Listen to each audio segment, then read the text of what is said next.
আইনশৃঙ্খলা নিয়ন্ত্রণে দেশজুড়ে চলমান কারফিউ আজও সকাল 10টা থেকে বিকেল 5টা পর্যন্ত শিথিল থাকবে।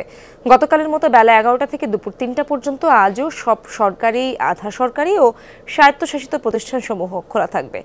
সরকারি চাকরিতে কোটা সংস্কার ঘিরে শুরু হওয়া সহিংসতার পর স্বাভাবিক হতে শুরু করেছে রাজধানী সহ দেশের পরিস্থিতি। সকাল 10টা থেকে কারফিউ শিথিল হলেও এরই মধ্যে রাজধানীর সড়কে দেখা গেছে অনেক মানুষের চলাচল। নানা প্রয়োজনে বের হতে শুরু করেছেন নগরবাসী।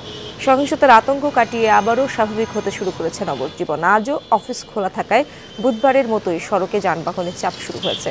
পরিস্থিতি স্বাভাবিক রাখতে নগর জুড়ে কঠোর অবস্থানে রয়েছে আইনশৃঙ্খলা বাহিনীর সদস্যরা।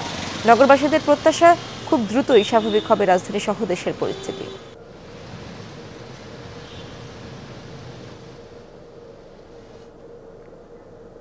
সিরাজগঞ্জে সকাল 7টা থেকে পরবর্তী 12 ঘন্টার জন্য শিথিল রয়েছে কারফিউ। এ বিষয়ে আরো জানার চেষ্টা করব, আমার সহকর্মী গোলাম মোস্তফা রুবেল সেখানে রয়েছেন। আর রুবেল, কারফিউ তো সিরাজগঞ্জে আরো 1 ঘন্টা আগে থেকে শিথিল, কেমন দেখছেন শহরের পরিস্থিতি?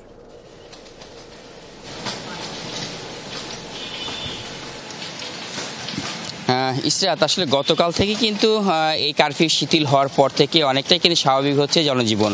তবে দোকানপাট কিন্তু ঠিক যথাসময়ে যে খোলা আবার যথাসময়ে বন্ধ করা সেটি কিন্তু হচ্ছে না, কারণ ইতিমধ্যে কিন্তু দোকানপাটগুলো সেই 10টা নাগাদ খোলা হয় এবং বিকেল 5টার মধ্যে তারা কিন্তু সেই দোকানপাট বন্ধ করে দিয়েছে।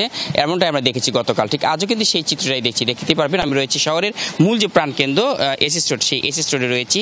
এসি স্টোরের ঠিক চিত্র এটি, ঠিক এই জায়গাটি কিন্তু জনজীবনে অনেকটাই প্রভাব পড়ে এই রাস্তাটির উপরে এবং চারপাশে কিন্তু শুধু দোকানপাট দিয়ে ভর্তি। তারপরেও কিন্তু আসলে সকাল 8টা হলেও এখন পর্যন্ত অনেক দোকানপাট কিন্তু খোলা হয়নি, অর্থাৎ এই দোকানগুলো সবই ঠিক সকাল 10টা নাগাদ হয়তো বা তারা খুলতে পারে।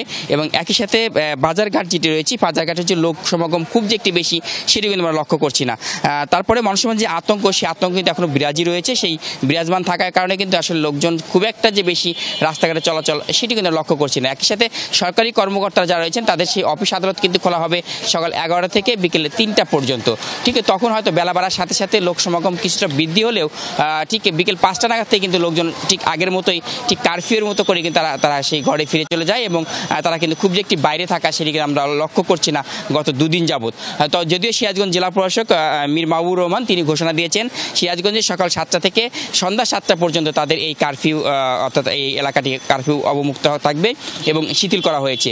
সেই শিথিলের পরও কিন্তু আসলে ঠিক বিকেল 5টা নাগাদই কিন্তু এখানকার দোকানপাট সবকিছু কিন্তু বন্ধ হয়ে যায়, এমনটা আমরা গতকাল লক্ষ্য করেছি এবং আজকেও কিন্তু ঠিক একই ধারাবাহিকতা দেখছি। কারণ যেহেতু সকাল 8টা বাজে, এখন পর্যন্ত যে সমস্ত দোকানপাটগুলো খুব ভোরে খোলা হয়, যেহেতু পাশেই বাজার, সেই কারণে সেই দোকানগুলো কিন্তু ঠিক 8টার পরে এখনো খোলা হয়নি। অর্থাৎ তারা হয়তো বা সকাল 10টা নাগাদ সেই দোকানপাটগুলো খুলবে এবং রিক্সা, ভ্যান বা স্বাভাবিক গতিতে চলাচল করলেও লোক সমাগম কিন্তু অনেকটাই কম আমরা দেখছি শহরে। তবে হয়তো বেলা বাড়ার সাথে সাথে কিছু লোক বাড়তে পারে, আবার বিকেল 5টা নাগাদ কিন্তু ঠিক মানুষ আগের মতোই শুনশান নীরবতা হয়ে যায় এই মহাসড়কটি, অর্থাৎ এই আঞ্চলিক যে আমাদের এই এসি স্টোরের যে মূল এলাকার যে সড়কটি, সেই সড়কটি